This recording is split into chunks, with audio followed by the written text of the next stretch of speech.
and I have no regrets, and I would...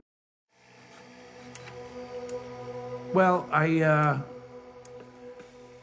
be honest with you. I don't want a terrorist incident to define my life, but on the other hand, I wouldn't change a thing.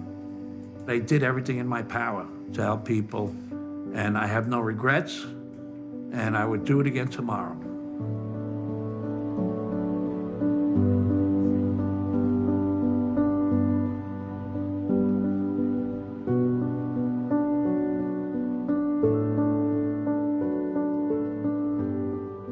This is where they boarded me into the fireboat, and you see my face right there. I'm not looking too good. It takes a village, and this is a village. This is firefighters from all different companies that responded to carry me out. And then Prasad took over, and Prasad carried me out for the last 20 years. And he's still carrying people out. The fire department has a tradition of honoring the people lost in battle. And there's a plaque, a memorial wall down on the lobby of our main headquarters where you can see all of the firefighters and our EMS members that died in the line of duty. It's way too many people. On some years, it's been 3, 5, too many. But with 9/11, 343 were added in just one day. And we thought at that time that that would be the end of it. But those of us taking care of these patients realized that, unfortunately, it was just the beginning.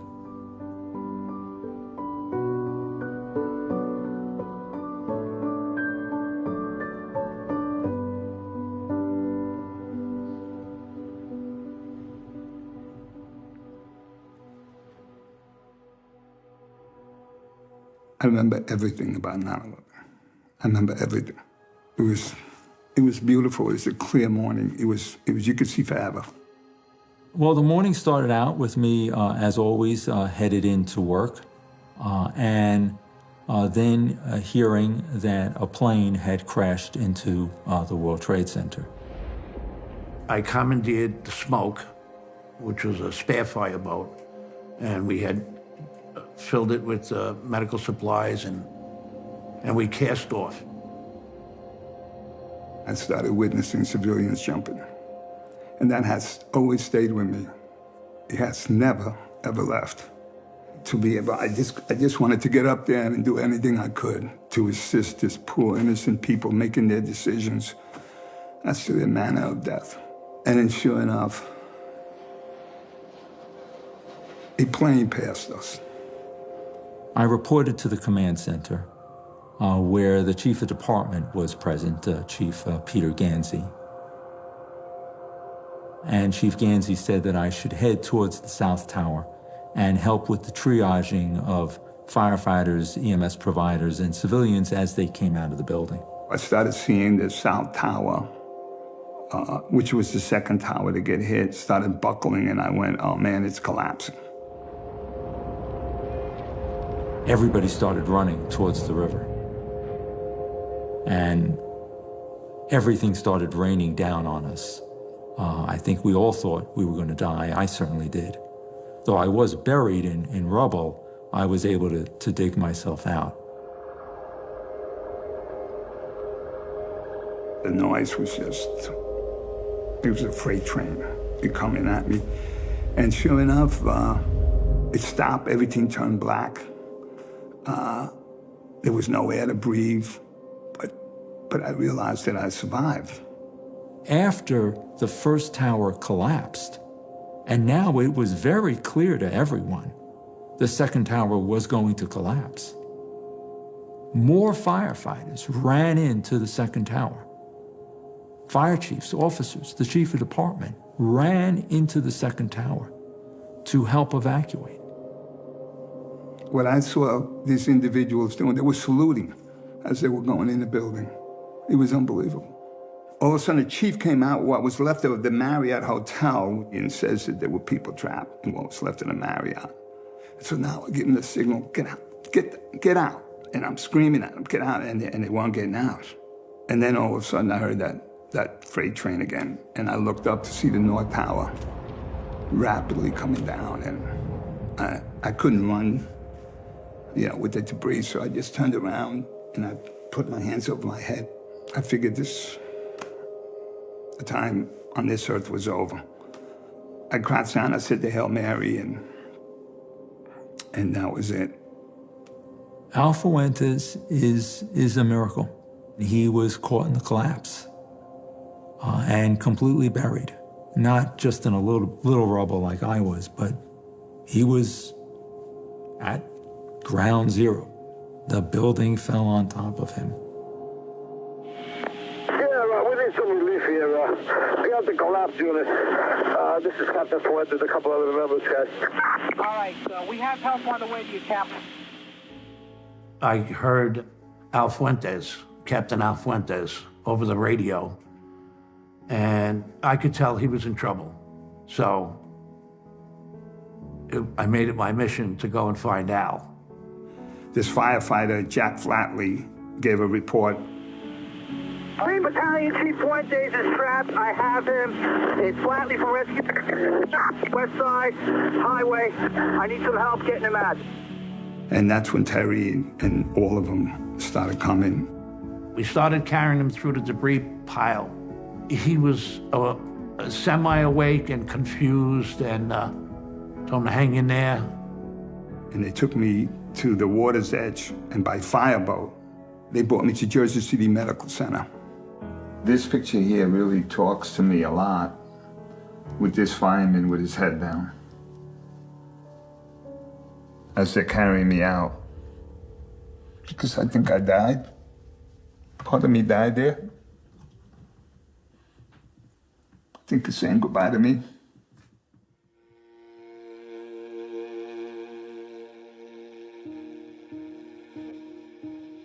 When you see a patient in the ICU with the massive injuries that Al had suffered, you know that over 50% of those patients are not going to survive. And how do you tell that to the family? You've got to set a balance between truth and hope. He spent a lot of time talking to me and asking me how I was and concerned about my well-being. And then he went in, he examined Al. In those situations, my job is to liaison, to try to explain to the families what's going on. And then to make certain, to the best of our abilities, that everything is being done for him. Dr. Prezant came every day. He communicated with me consistently. I just trusted him emphatically. I just said, okay, if Dr. Prezant says this is what we're going to do, this is what we're going to do. The greatest moment of my life, and I'm not exaggerating, is when they turn around to you having never met you before and saying to you,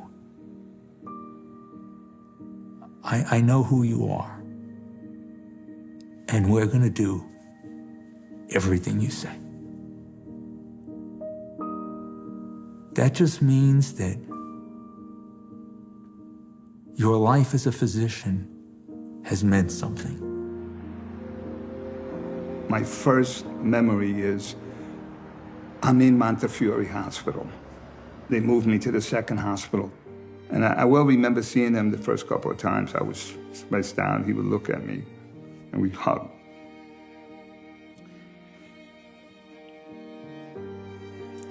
I knew then that he was the guy.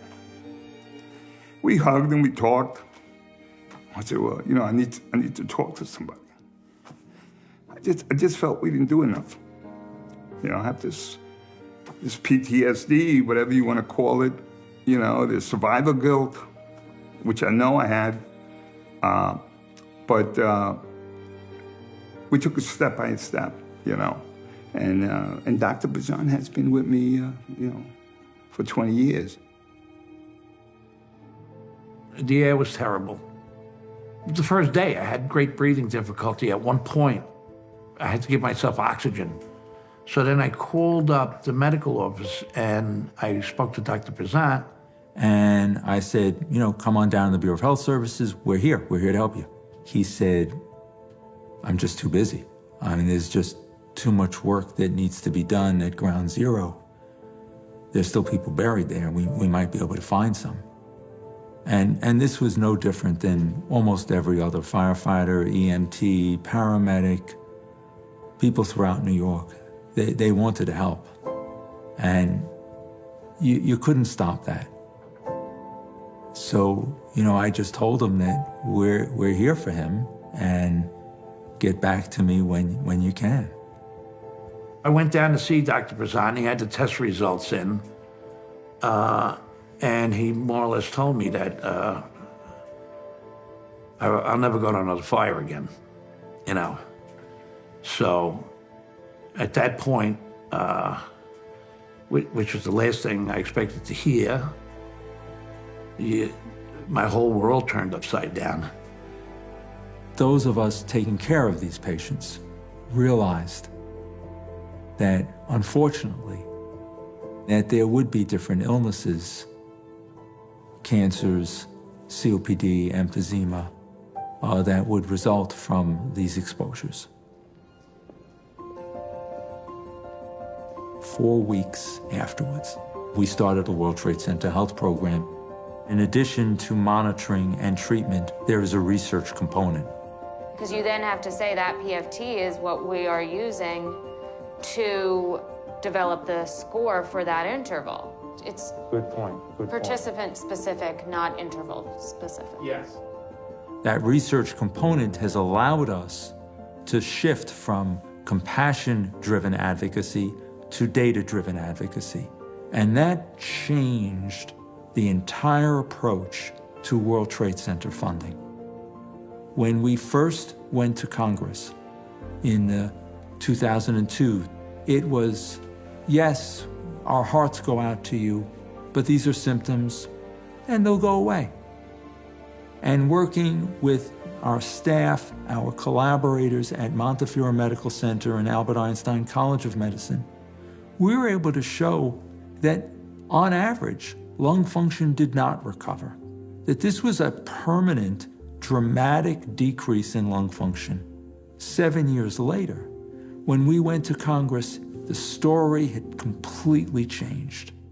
Clearly, we need a long-term solution, and we hope to receive a commitment from the Senate, the House, and the President that matches the commitment FDNY firefighters and EMS workers and many others made on 9/11.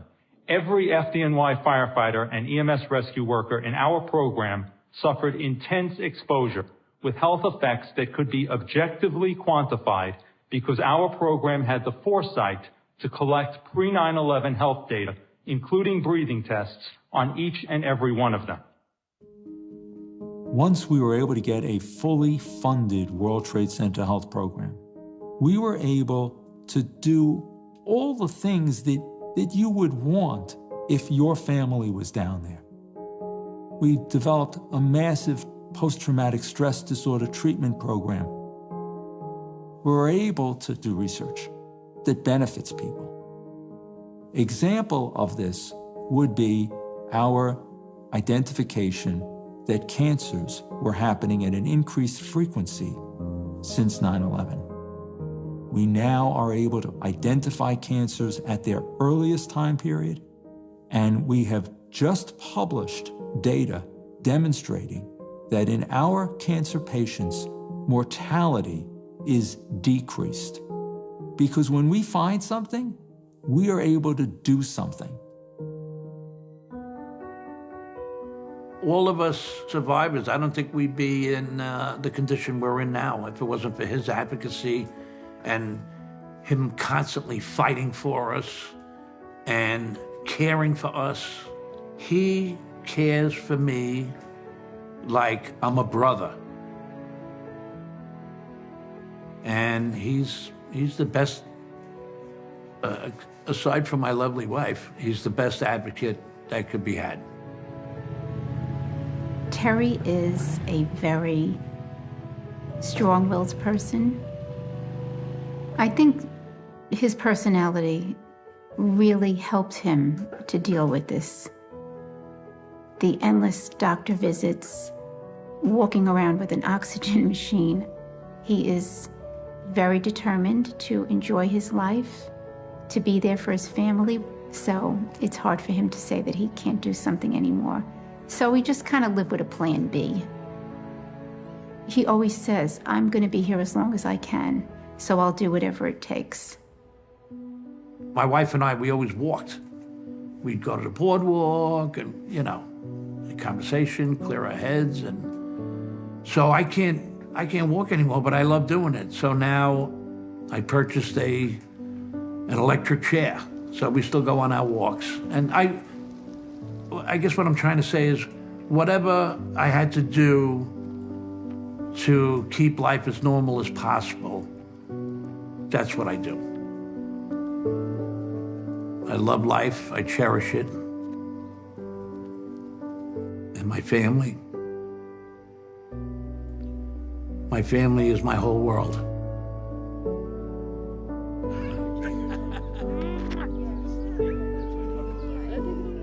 Part of the reason why I'm able to put things behind me is the support that I get from my wife and children. And the hugs and kisses I get from them and my grandkids.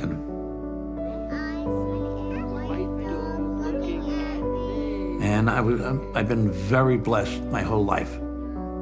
So where other people might look at me and say, oh, man, how does that guy deal with it? You know, his medical issues, and I don't look at it. I put that behind me. I'm looking forward.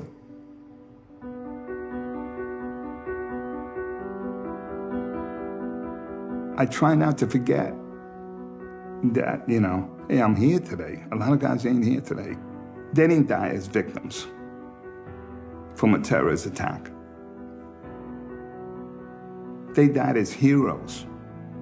Over 25,000 lives were saved. While it was our worst day, it was our finest day. And I would never forget that. And you know, I've been given a gift. You know, I've been given life, and I've been blessed to have a beautiful, loving wife that's solid as a rock. That, you know, 41 years and having my kids and my grandchildren. So, you know, I've been, I just, you know, I'm here. I woke up this morning. Who's better than me, you know? So I feel good. I feel good. Look at him. Grab a turkey. Here, here's a one more. So you gets it.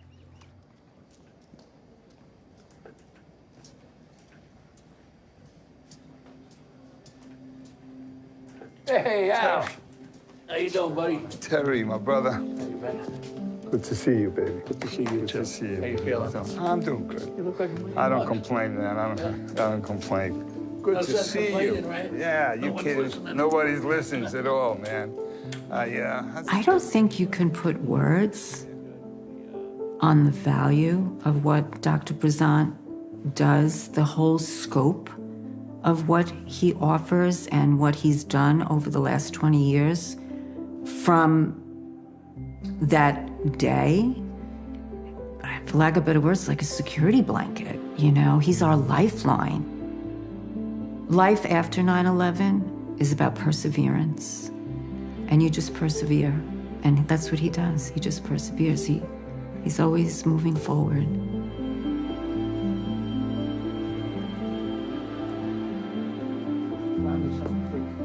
Hey, Big guy. good to see you. Good to see you, Doc. What is necessary? Good to see you, Terry. Good to see Terry here. Yeah, have a seat. Oh, man. It's pretty amazing, huh? It's like the team is getting together again. Yeah. Now, when was the last time you saw Terry? That had to be maybe 10 years ago. Oh, easy, 10. Yeah, or better. Like, this is part of the recovery for me. Yeah, yeah. You know, Seeing Terry. This is part, see Terry and go over some of the things, and that's part of my recovery, you know. I don't think we'll ever I don't think we'll ever get past it. We'll learn to live with it. No. You know. Yeah, and you know, I tell Terry, I said, you know, for me, you know, the glass is always half full, and no matter what I do, I don't care. I'm gonna keep going I'd rather die trying. Patients, when they trust you, share some of the most intimate thoughts with you. The things that my patients share with me about 9/11, a lot of that occurs because they trust me, but even more occurs because they knew I was down there as well. In terms of PTSD, grief after the loss of their coworkers, family, they've shared more with me knowing that I've lost loved ones. And that is, it's an honor, it's a privilege. Love you guys. Love you. Yeah. Take care, brother. But it's also just an amazing, it's an amazing experience that defines humanity, that defines a connection between people. And I'm having that every day.